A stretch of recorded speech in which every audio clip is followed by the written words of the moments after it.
സമയം അത്ര ശരിയല്ലെന്നേ. എന്തിനേന്തല്ലേ, ഹോർമൂസ് കടലിടുക്കിൽ വീണ്ടും പ്രശ്നമാണെന്നേ.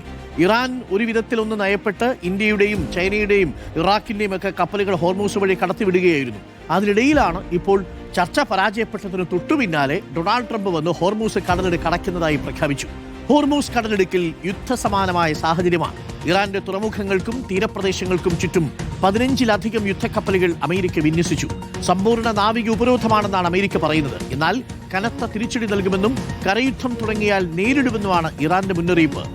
അതേസമയം പോപ്പിനെ വീണ്ടും അധിക്ഷേപിച്ച് അമേരിക്കൻ പ്രസിഡന്റ് ഡൊണാൾഡ് ട്രംപ് വീണ്ടും രംഗത്തെത്തി.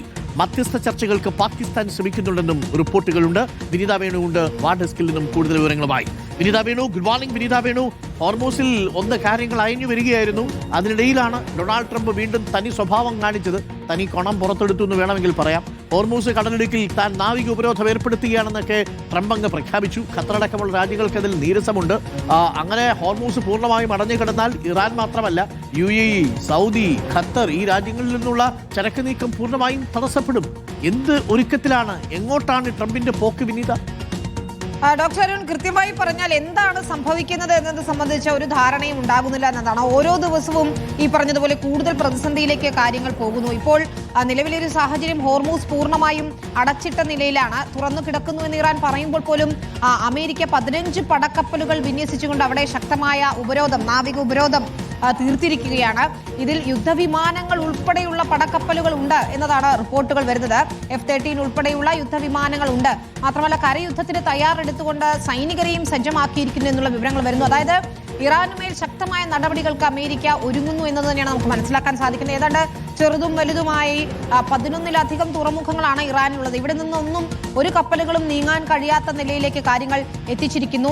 ഇന്ത്യയുടെ ചിലവിൽ നിർമ്മിച്ച തുറമുഖം ഉൾപ്പെടെ ഇത്തരത്തിൽ ഉപരോധത്തിന് വഴങ്ങേണ്ടി വന്നിരിക്കുന്നു എന്നുള്ളതാണ് മനസ്സിലാക്കുന്നത്. കനത്ത തിരിച്ചടി നൽകുമെന്ന് ഇറാൻ പറയുമ്പോൾ പോലും നിലവിൽ അത്തരം നീക്കങ്ങളില്ല. പക്ഷേ ഏത് നിമിഷവും ഒരു യുദ്ധത്തിലേക്ക് തന്നെ കാര്യങ്ങൾ പോകുന്നു എന്ന് വേണം നമുക്ക് ഈ ഘട്ടത്തിൽ മനസ്സിലാക്കാൻ. ഗൾഫിലെയും ഒമാനിലെയും ഒക്കെ തുറമുഖങ്ങൾ ലക്ഷ്യം വെച്ച് ഞങ്ങൾ ആക്രമണം നടത്തുമെന്ന ഇറാൻ മുന്നറിയിപ്പ് നൽകുന്നുണ്ട്. ഈ അമേരിക്കയുടെ സഖ്യരാജ്യങ്ങളിലെ തുറമുഖങ്ങളെല്ലാം കരുതിയിരുന്നോളൂ എന്നുകൂടി ഇറാൻ ഒരു മുന്നറിയിപ്പായി നടത്തുന്നു. ചരക്ക് നീക്കം ഏതാണ്ട് പൂർണ്ണമായി സ്തംഭിച്ച അവസ്ഥയാണ്. ഈ എണ്ണ കപ്പലുകൾക്കൊക്കെ കടന്നു പോകുന്നതിന് വലിയ ബുദ്ധിമുട്ടുണ്ട്.